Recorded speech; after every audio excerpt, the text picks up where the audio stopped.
Damn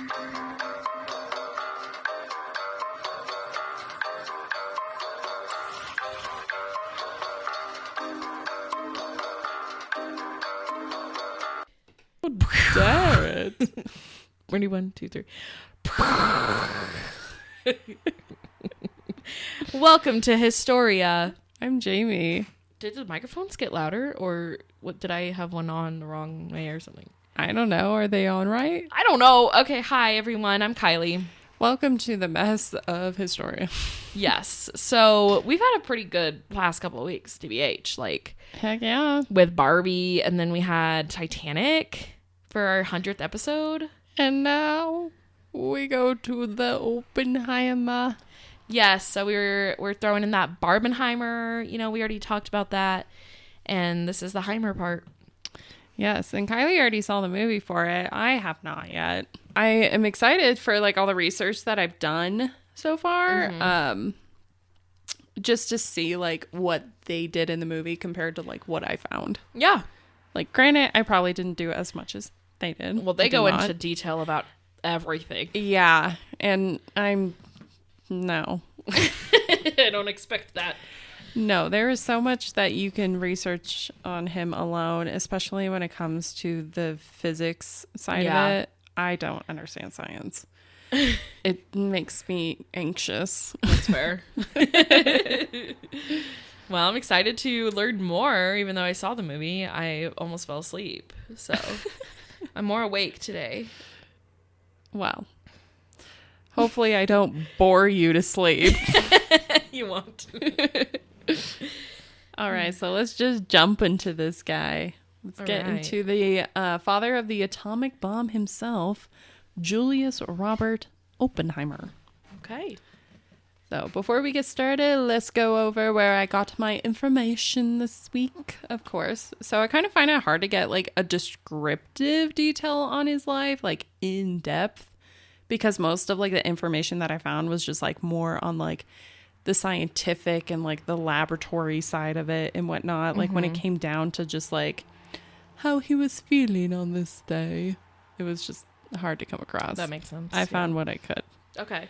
So I got information from the Nuclear Museum website, the Atomic Archives website, the National World War II Museum website, and I also watched a brief video about him and Heisenberg, who was a German physicist in World War II, that he was like, they pretty much were like competing for the atomic bomb. He's in the movie. Yeah. I mean, why wouldn't he be? The one person that I will not be covering in this that I didn't really see much about was Albert Einstein. I was going to ask. Okay. Yeah. In the information that I found, there wasn't much on him. Like, I'm sure he was involved, especially with like whatever science they were doing at the lab, maybe. He's just like a big inspiration, I think. Okay. But yeah, I mean, he's really not in the movie a lot either.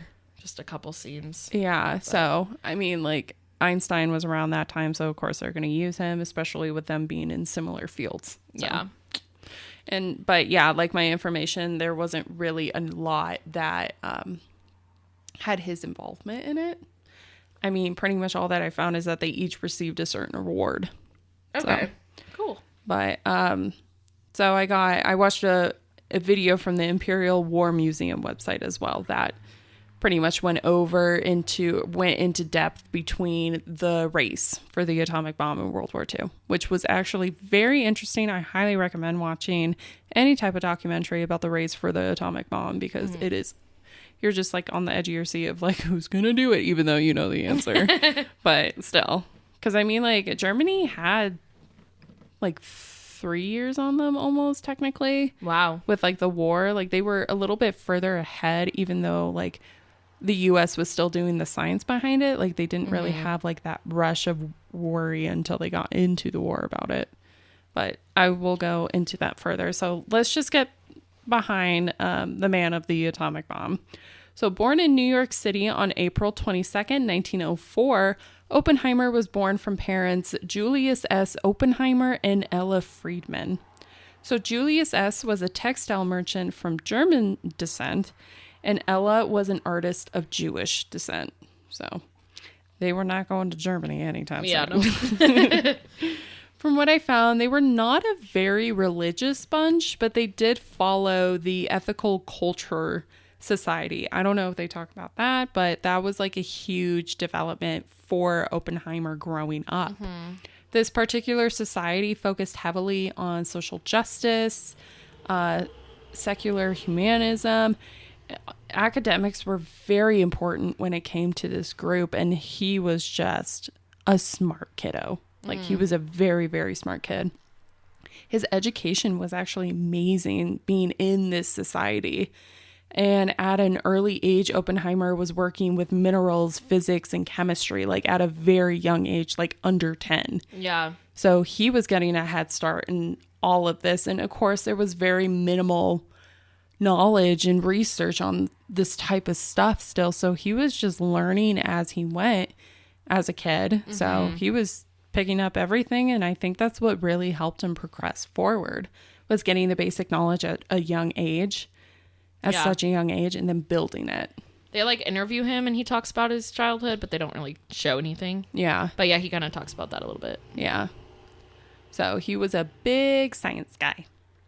So the mineralogical club that was in the city was actually so impressed with Oppenheimer that they wanted him to come to like their club and to hold a lecture for them, not realizing that he was only 12 years old.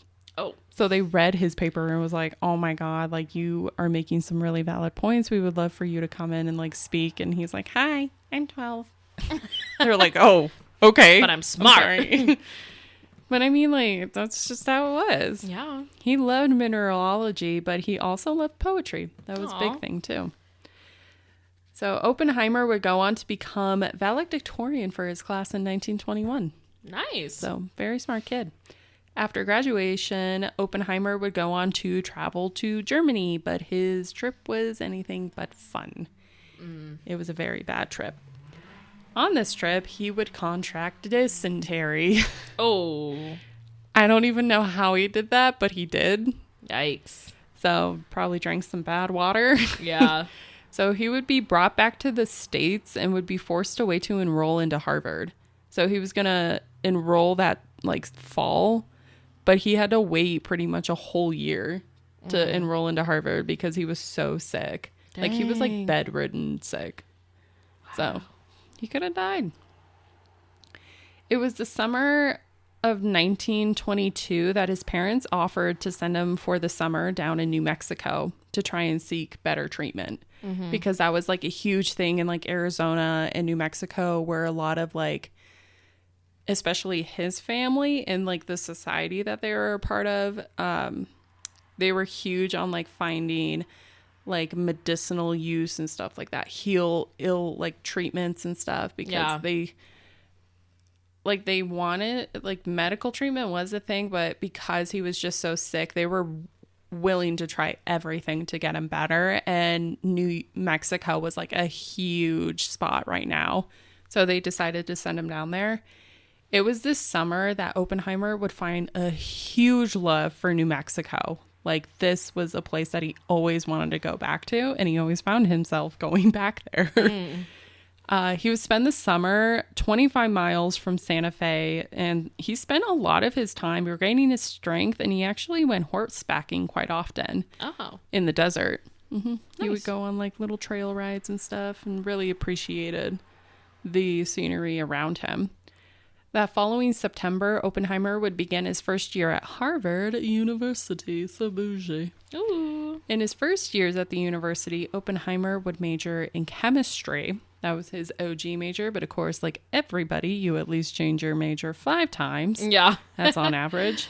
Yep. But along the way, he started to come to realize how much he enjoyed physics more than he did chemistry. He was like, I want to get more into that. So he would graduate in 1925 with a summa cum laude, which that's I guess a high achievement. I don't know. Yeah, I think so.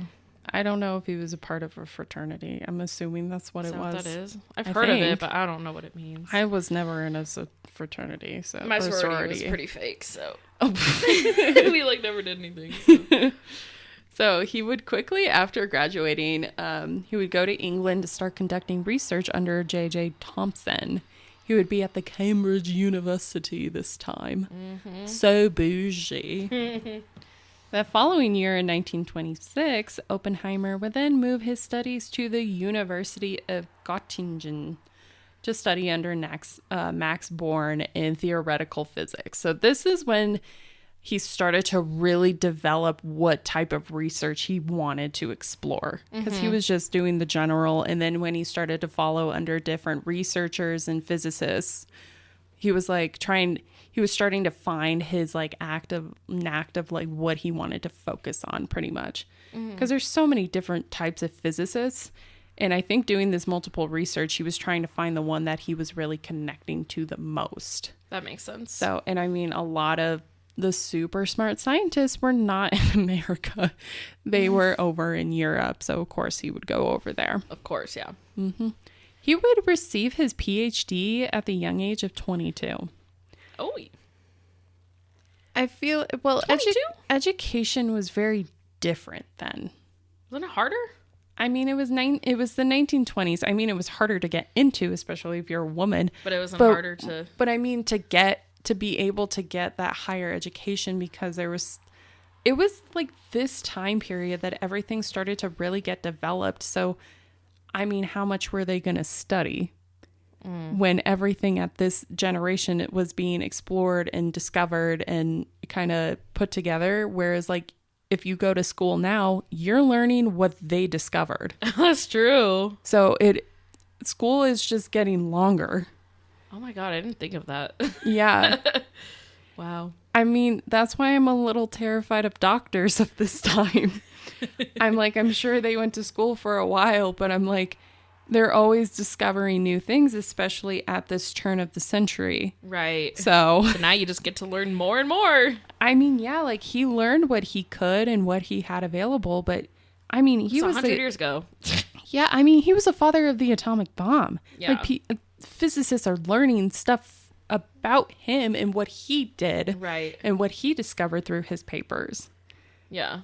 So it's just like, it's kind of the circle of education life. That is interesting. Yeah, it's wild.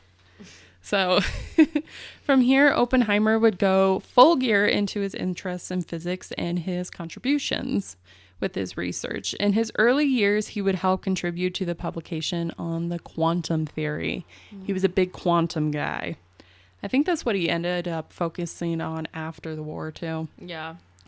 So his paper with Born would go on to explain the separate nuclear motion from the electronic motion of molecules. I have no idea. I don't know what this means.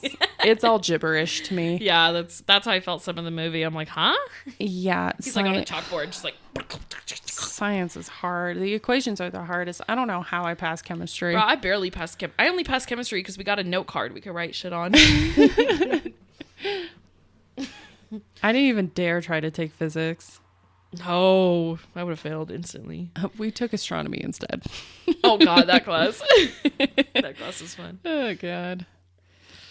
So in 1927, Oppenheimer would find his way back to Harvard to study more on the mathematical physics, and in 1928 would get an assistant professorship at the University of California, Berkeley. But he also did some time at the California Institute of Technology. So he's kind of going back and forth at the time, doing his own thing, making money, probably yelling at children that they're stupid. You never know. Classic. Yep. He was super young at this point, too. Like, he did not live very long. Yeah. So the next decade, Oppenheimer went further into his studies of physics, exploring new ranges into astrophysics, nuclear physics, spectroscopy. Scopy? Spectroscopy. I don't know. And the quantum field theory. So this guy was doing a lot of science I don't understand, but pretty intense. Did you see anything about, like, when he was at Berkeley, how there was only one kid in his class at first? No. I don't know if that was true. That's what they did in the movie, where, like, only one kid was in it, and then, like, it started building. More people were interested. Well, I'm sure, like, especially if you're, like, a new professor at this time, they're like, oh, you're not a well-known one, so. Yeah, and teaching something like that, too. It's tough because there weren't a lot of people in that. Mm-hmm. I assume that's a true story. I mean, there was a lot of mathematicians because a lot of bankers and a lot of just stuff focusing on math. But when it came to the science part of it, it's a tough topic. It's a tough subject to really get into because it's very difficult to understand. There's so many, there's math, there's science, there's chemistry, there's there's so much to it that it's super tough. So getting in that, you have to be 100% determined to focus your life on this subject. Yeah. And I feel like in the movie, as you explained, it's kind of hard with the relationship. Yeah, because at first the one kid leaves because he's like, oh, sorry, and he's like, no, it's okay, sit, and then he teaches him stuff. Yeah, and then more people start to join the class. Yeah, I think they're intrigued by his thinking. But I'd be like, huh? It's tough. It's really hard to get into. But I mean, he was happy to do it. He was just happy to. He was very passionate. He was very passionate. So some of his work in his early years would follow to explore the theory of cosmic ray showers. I don't know what that is. Descriptions of quantum tunneling. He actually helped with a paper on proving that black holes existed. Oh, okay. Yeah. That's cool. So that was super early in the year. Space makes me nervous. I love space. So a little bit more into his personal life. Let's go to 1936. Uh-oh.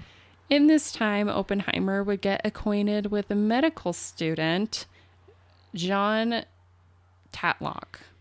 Is it John? Jean. I think it was Jean, or because some people call him Jean. I think they said Jean. She sounds. That was Florence Pugh. Yeah. Their relationship became pretty serious as they would date for 3 years. I believe at one point they were engaged.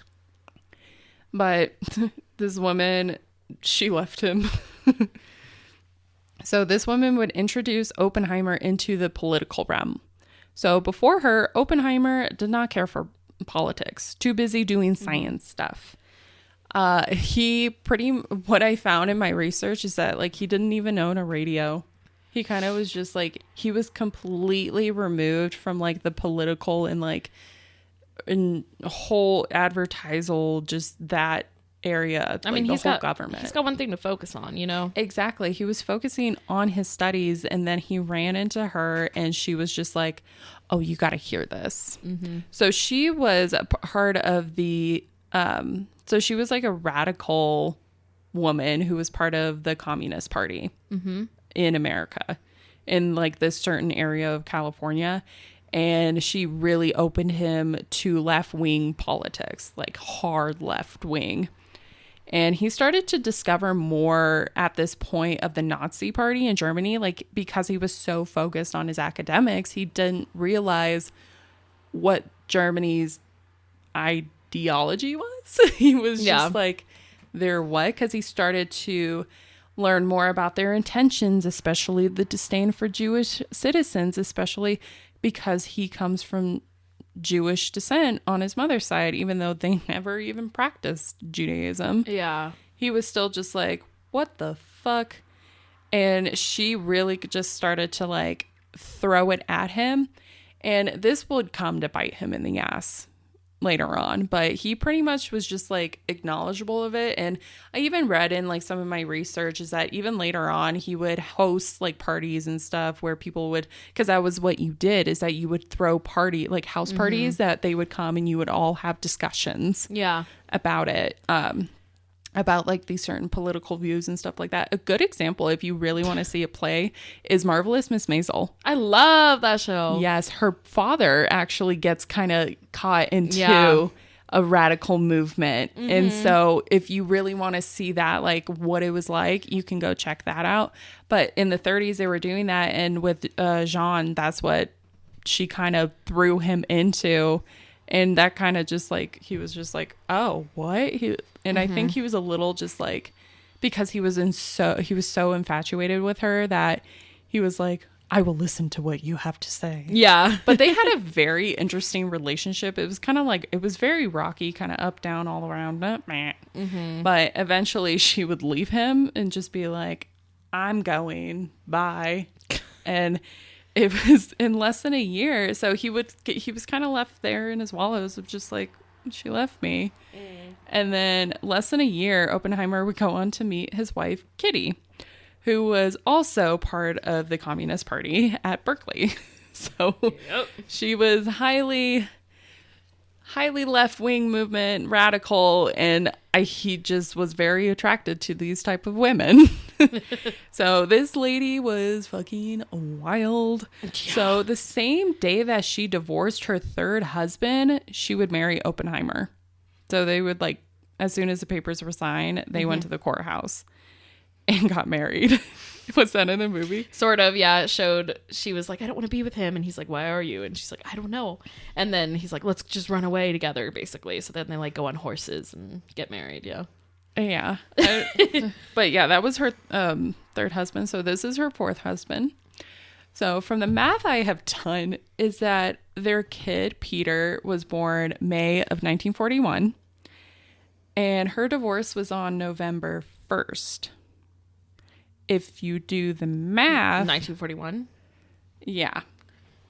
So 1940 was when they got divorced. And then May 1941 is... when they had their kid. Yeah. That's not 9 months. Yeah, no. So there was an affair going on. So yeah, she either that is her ex-husband's kid or they had an affair when she was still married. And they don't know? Well, I'm sure it's an affair, but I'm just giving the benefit of the doubt. I don't know. Yeah, but I feel like they just had an affair going for a bit, at least. Yeah, so. Interesting. Yeah, and they didn't even know each other for a full year from then. But so I didn't go any further into their relationship because I'm like, it's not about their relationship. No, I think she was an alcoholic, or at least from what you see, she had a hard time parenting because she didn't really have his help. Yeah, that's pretty much what they show. She just looks a little bit. Well, then they're moving around all the time too, so she can't really they can't be tied down anywhere for too long. Yeah. Because they were hopping from like boom, boom, boom, boom. And they had to have people watch their kids or their kid for a bit because they couldn't handle it. Yeah. So that's all they really showed. Mm-hmm.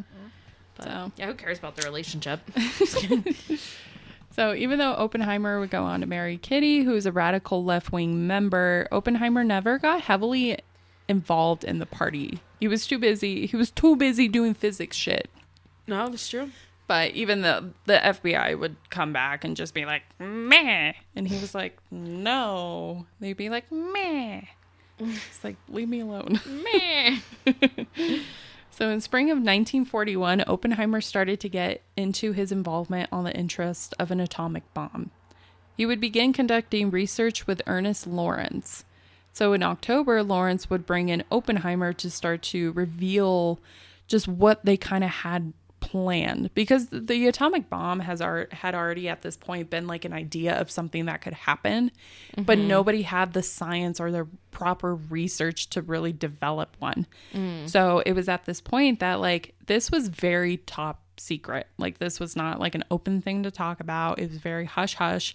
And Lawrence, knowing that Oppenheimer was a really, really smart physicist, he was like, let me go to him and kind of talk to him about this. And when he finally talked to Oppenheimer, he was like, yeah, this is actually really interesting. Like, I've thought about it. And so he started to kind of start doing his own, like, draw ups or thinking of like, how could he develop like an atomic bomb, or like what could cause something like that for the molecules and the nuclear fission stuff. Yeah, I don't know.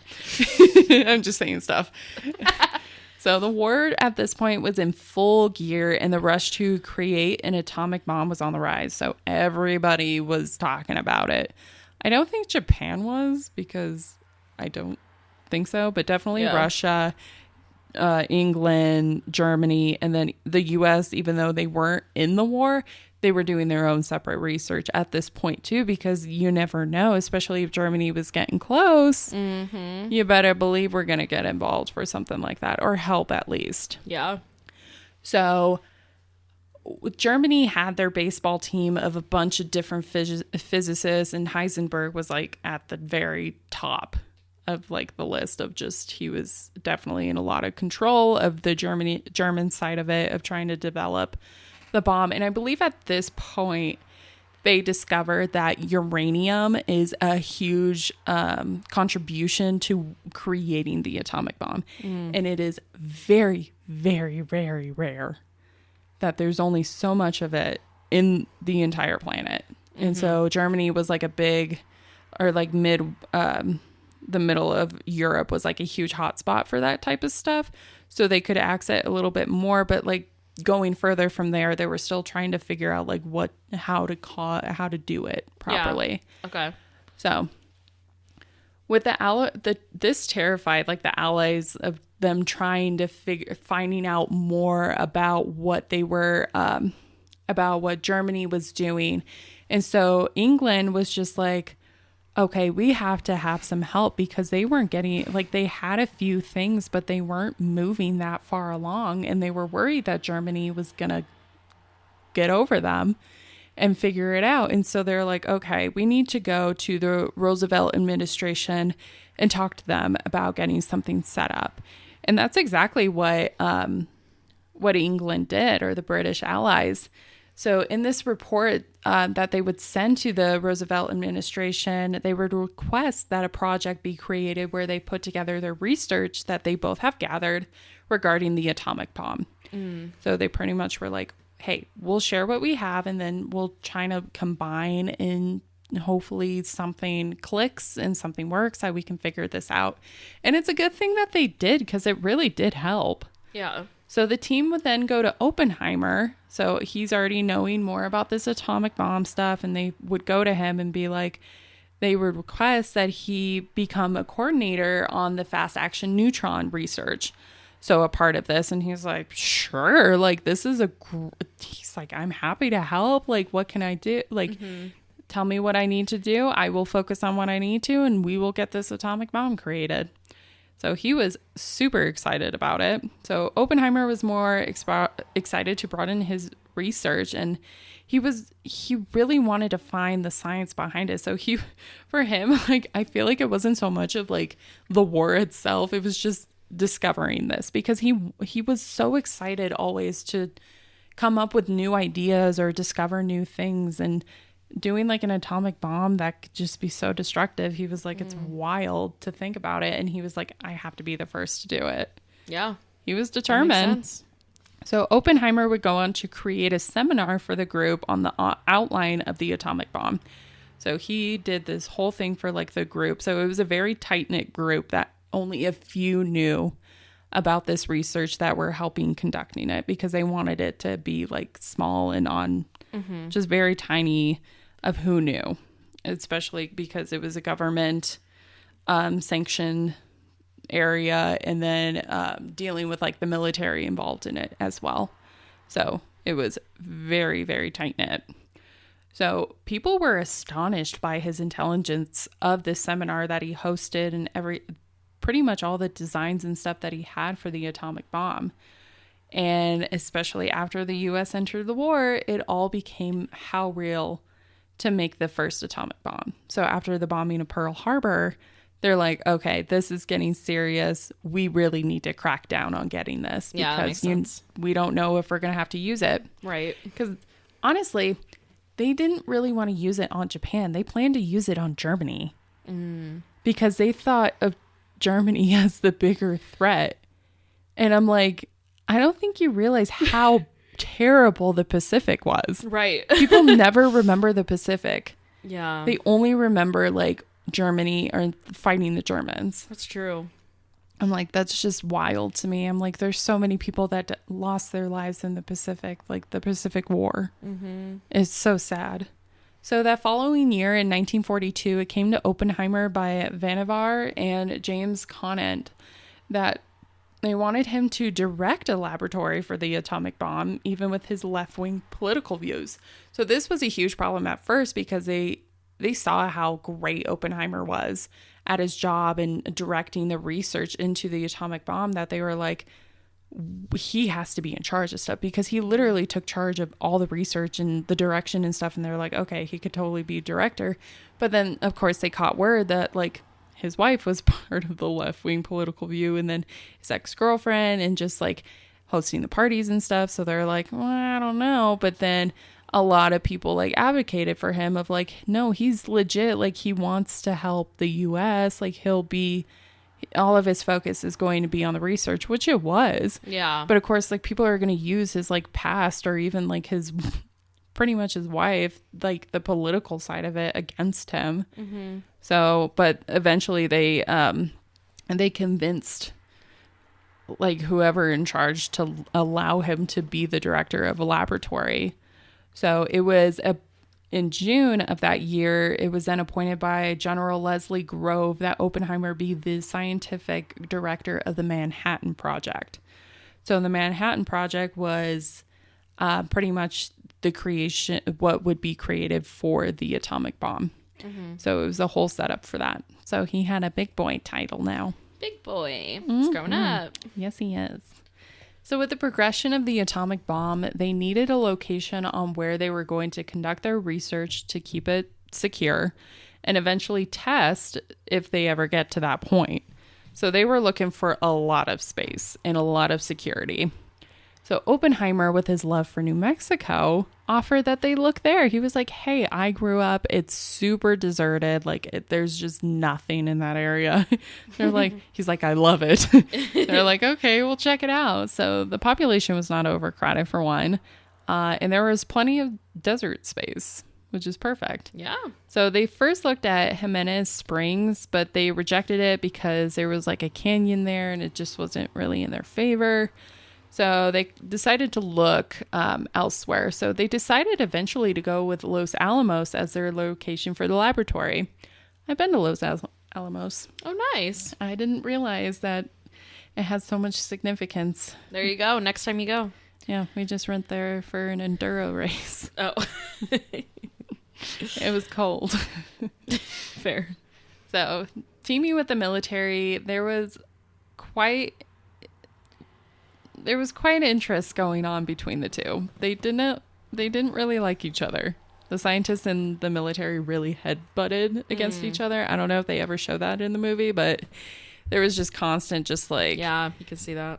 Because the military is trying to take over control of just like being direct and stuff. And the scientists were like, let me do my damn job. There was a moment where he was dressed like he was in the military, and then they were like, go change, you're a scientist. Yeah. So you could definitely see that tension. Well, yeah, because the scientists didn't want to be a part of the military or that government sector, because then they would have to get cracked down about security. They would have to follow those certain like governmental rules. And they're like, we're just here to create a bomb. Like, leave me alone. Right. Just to help you out. Yeah. So in creating the laboratory in Los Alamos, Oppenheimer negotiated with Grove to let the scientists not to have to enlist in the army to be able to do the work. So he had like a very long like conversation with him to be like, no, they're not going to do this. Like, just let them do their work. And eventually Grove was like, okay, but there would still be problems like over the time span between the two of just trying to find, because the military are trying to like be in charge of them, and they're just like, back off, like we're doing our damn job. So it was pretty intense between the two. Security even came down on Oppenheimer in 1943 when he met up with his old girlfriend Tatlock in San Francisco. So the government, knowing that she was part of like the Communist Party, believed that Oppenheimer would share the secrets of the information of the atomic bomb. Mm-hmm. So it was pretty crazy. They would go on and interview him, and they would secretly record him to like prove his intentions, to see like what his intentions were. And it came out that he was loyal. He was just like, I'm just doing my damn job. And I think I read too, like in one of the things that later, I think it was like 1944, that she would commit suicide. Yeah, she did. I was like, hot damn. Yeah, they show that. Did they say why? I don't remember. I think she was just depressed. Probably with how the war was going. There was probably a reason. I don't know. Yeah. My memory is so bad. But they do show him being questioned, like, the whole movie. So they show all of that. Oh, yeah. He got questioned so many times. He was just like, I'm just trying to do my damn job. Yeah, pretty much. Leave me alone. So at the brink of the war, Oppenheimer and his team finally cracked what they were set out to accomplish, creating the first atomic bomb. The first bomb test, and what they decided to call it, was the Trinity test. The Trinity test would be conducted on July 16th, 1945 in Alamogordo, New Mexico. So it was further out from Los Alamos just because they wanted something like private. Yeah, makes sense. So the test bomb would have the name Gadget and was made up of plutonium and implosion method of detonation. What? Josh Peck is in the movie. You're fucking kidding me. He's one of the scientists. Really? I just thought of this part because he's supposed to like touch the button. Wow. That's interesting, actually. I can't take him seriously. I just kept laughing whenever they showed him. And he'd be like, oh, what are we going to do? He was like all serious. I'm like, I cannot take him seriously. Well, I think the only other serious role that he was in was Red Dawn. Yeah. I still can't take that seriously. Oh my God. So a steel tower would hoist the bomb up 100 feet in the air and be dropped at 5:29 a.m. This bomb was fucking huge. And this was just a test bomb too. So their expectations were unlike what they were expecting. This bomb gave off about 7 times more kilotons of TNT than what they thought. So originally they thought it was only going to be like 3 kilotons of TNT. It was 21. That's a difference. And this light that the bomb gave off would temporarily blind anyone in a 10,000 yard radius. The tower, gone. It was just gone. The sand was melted. And it even created radioactive green glass in the area. Oh my God. It was so bad. Science is so weird. Yeah. Oppenheimer would even famously quote from Bhagavad Gita, "Now I become death, the destroyer of worlds." Oh, yeah, he says that. Destroyer of worlds. Yeah. People on this day who were here on this day that were like in the like trenches and stuff that they built in the protective area, they cried. Some cheered. And some were just in complete silence. They're like, what the fuck have we just created? Yeah, that's probably how I'd be. Yeah, they did not realize how deadly this was. And the U.S. had just created the world's most deadly weapon for the time. Yeah. They were like, fuck. A lot of people were like, oh my God, it's going to be great. And then like, you have some that are like, oh my God, we did it. What the hell did we do? Yeah. So that's kind of how he felt, I feel like. Yeah, he was kind of like, what the hell did I do? I will get a little bit into that. So people who were, with the success of the Trinity test, the word would be brought to President Truman. Mm-hmm. So Truman, like the rest of the world, wanted the war to end. So Germany at this point had already succeeded, or not succeeded, but they seceded. Yeah. So they were out of the war, but Japan had no plans of surrendering anytime soon. They were to fight to the end. That is their ideology, is that you just keep fighting or you die trying. So Truman decided to use the results of the bomb as leverage to the Japanese officials as a surrender. They're like, hey, we have this bomb. Here's the results of the test.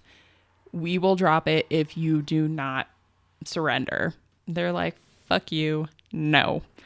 So Truman was like, okay, we warned you. So with no surrender from Japan, it was decided that a bomb that was being constructed in the lab in Los Alamos would be dropped on Hiroshima. It would be the bomb Little Boy. Ain't so little. When Little Boy was dropped and the effects of the bomb on the city unfolded, Oppenheimer was pretty proud and glad that his help created something that could end the war. He was like, sweet, cool, whoa. But when it was decided to drop another bomb on Nagasaki, there's a lot of controversy between the second bomb because they're like, they didn't give them enough time to surrender, or it was just they were planning just to keep bombing them. And it's just, there's a lot of controversy on the Fat Man bomb. That's what they called him, the Fat Man. Oh, okay. So they decided to drop that on Nagasaki. So Oppenheimer, when this bomb dropped and he started to see all of the effects and disasters and damages that it caused, he did not have that same proud feeling as he did for the first one. He was like, what the fuck did I create? Why did it get to this far? Yeah.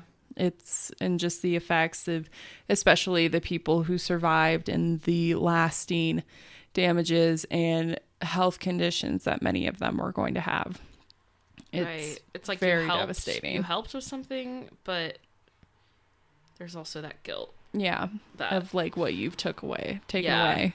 So he definitely, I think that really rode on his back too. And he tried I feel like for the rest of his life, he tried to make up for it by trying to control the access of people to obtain nuclear devices or weapons. They did not care for that. So seeing the damages that the bomb created, he started to consider what he had created. Oppenheimer was upset about the weapon that he created and just the tactics that people were going to use against this. So he started to see how dangerous this could be if it got into the wrong hands. And that's where we enter into the Cold War, which if you don't know about the Cold War, there is a lot of hostility, especially with nuclear bombs and the threats of them. Because it was no longer Germany that was the issue. It was now Russia. Go figure. So October 1945, Oppenheimer would go to Truman personally and ask him to do an international control of atomic weapons. Go to him and be like, hey, we need to get a control on this of who's able to access this. Truman did not like this response. He was really mad about it, actually. He got pissed at him and kind of pretty much like, I think he kind of had a control of just the FBI wanting to do further research on him to get him away from this. And I think Truman was so paranoid with communism. Yeah. And especially with Oppenheimer's past with communism, like that kind of realm, political stance. He was just like, get this guy out of my face. He literally did. He's like, get this guy out of my office. Let him come back again. So it's like Oppenheimer had a really good point. Like there should be control on who's able to obtain these or even create these. Like, yeah. But no, Truman was like, no, get it. No. Yeah. There has to be, and we must control them. Yeesh. So 2 years after the war, Oppenheimer would be appointed as chairman of the General Advisory Committee to the Atomic Energy Commission. So he would stay in this position until 1952. He really spoke a lot during this time. So during his time here, Oppenheimer was very vocal about the dangers of atomic weapons, especially the discovery of the invention of the hydrogen bomb. This was the next huge bomb, and he's like, no. No. We cannot be creating something this massive. We both saw what the atomic bomb did. We cannot create another huge bomb that could just destroy everything. And it would be in 1953 that the AEC would start to question him. So they were not happy about any of his responses of him not backing up the bomb situation, even though he was the one who created one. But, like, he knew that it was wrong after he started to see, like, I think that scientist part of him really just got so excited that he wanted to create something. And then when it happened and he saw the damages that he did, he was like, fuck. Yeah. What did I do? And now all the people that just looked up to him were just like, with the security and stuff, like this committee, this Atomic Energy Commission was just like, this guy's shady now. We must do research on him. He probably was brainwashed into thinking this way. And it's like, no, he just has a brain and morals. Right. So at the height of anti-communism, it came to the AEC attention that in his earlier days, Oppenheimer was accused of having communist sympathies, and they started to question his security clearance. So this is where we started getting into that. And the FBI got quickly involved into this. So he was stripped of his security clearance and was some form of like act that he was outspoken, because they blamed him for pretty much for being so outspoken against like the hydrogen bomb. And then they really just wanted to put all this other blame onto him, especially with his prior communist like political views, to like make it the reason why his security clearance has to be taken, because he was just completely brainwashed. And the FBI decided to conduct a full investigation on him. So a hearing between the AEC and Oppenheimer would then progress forward on his security clearance on April 12th, 1954. He would be faced with 24 charges. Of these charges, most had to do with his relations with his communist past, or communist sympathies past. So prosecutor attorney Roger Robb would spend hours and days pointing questions at Oppenheimer. He just kept putting all this blame and trying to make him look guilty, and just bringing people to be like all these other scientists that are probably against him, just like trying to make him look like the bad guy when he was not.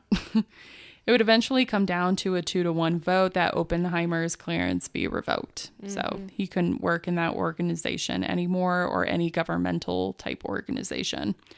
His contract was actually supposed to end. I think some I saw 32 hours before, some I saw 24 hours before. So pretty much like 2 days. Yeah. He had like 2 days. Okay. Before his contract ended anyway. So all of that pointing and heavily accusing, and all that time he spent in this like room and being just bombarded, was for nothing. Yeah.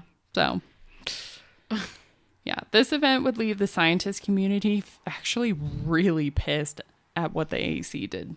And the FBI. They were like, what the fuck? Like, are they going to do that to me? Like, are they going to see me as bad? Are they going to do the same thing to me? Like, the whole like scientist community was just absolutely terrified, especially the ones who a lot of scientists, like German scientists, after the war were brought to America to work on like NASA projects and like other projects and stuff. So I'm sure they were just like, well, if they're going to see that, are they going to do the same thing to me? Are they going to put charges on me? So yeah, of course they were like terrified of everything, and they were just doing science that they were told to do. So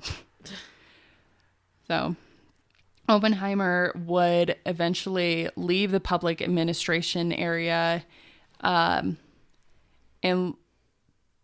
this concerned the FBI, because they're like, okay, so he's getting out of the government and public administration. Is he going to go join the Soviets? Oh, because he has communist sympathies. And Oppenheimer was like, no, I'm going to go back to California. Yeah, he's like, guys, I'm not doing anything. I'm going to Pasadena. So Oppenheimer from then on decided to focus on being the director of Princeton's Institute for Advanced Studies. He would focus on research on quantum and relativistic physics. He loved quantum physics. Don't know why. He would eventually retire in 1966, and a year later, he would develop throat cancer. Oh. Oppenheimer was quite the smoker. He would have several packs of cigarettes a day and even smoked a pipe. So it was like 4 or 5 packs a day, which that is a lot. That will do it. That's a lot. Yeah. He was a very skinny, tall man who loved a good drink as well. Like, he was pretty tall, but he was very skinny. As we are aware now, it was evident that because of his smoking, that a last effect would be due to it. And throat cancer is what happened. On February 18th, 1967, Julius Robert Oppenheimer would pass. Oppenheimer was definitely a man of his time, creating theories and the idea of an atomic bomb that no one had ever seen before. He is the father of the atomic bomb, but he also gave his intelligence to others with being a professor, which is pretty admirable. Yeah. So there is actually a lot to learn from him. Some see him as a good guy, while others see him as bad. But he was a physicist, and a damn good one at that. Yes. But I also found, too, really sad that his daughter, later on in life, I don't think she could get like a job or something because of... Oh, she was trying to get a job, I think with some government agency or whatever, like her dream job, but she couldn't pass the security clearance because of her dad. Oh, shit. And so she committed suicide. What? Yeah. I was like, what? Oh my God. I was like, that's absolutely devastating. Jeez. I was like, that should not be the reason why you can't get a job is because your dad. No. I was like, there's no way. Oh my God. Yeah, so. Well, on that note. That was Oppenheimer. That's really cool. You kind of summarized the whole movie, so. Yeah? Like, everything you said, I was like, yep, saw that part, saw that part, saw that. They focus a lot on, like, the trials and everything and, like, questioning him, but they do show his journey throughout, so. Oh, there's a lot on his trials, but yeah, like, definitely with him, I mean, now I'm going to have to see the movie to see it in action. Yeah, for sure. But, I mean, with him, it's not all about the bomb itself. It's pretty much, like, the FBI just being dicks. Yeah.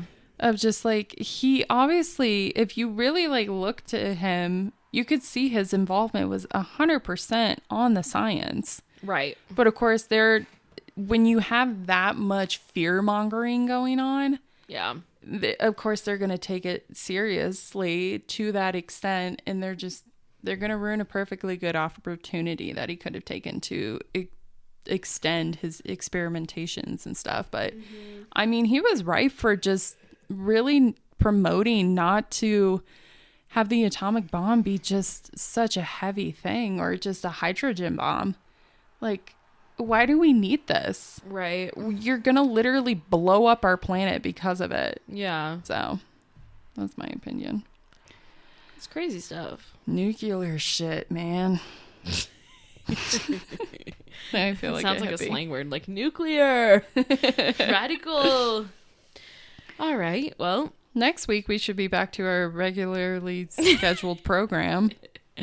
Yes, of course. So nothing too crazy coming up. We just had to get that stuff. I don't know. We'll figure it out. Yeah, we'll see what's next. Yeah.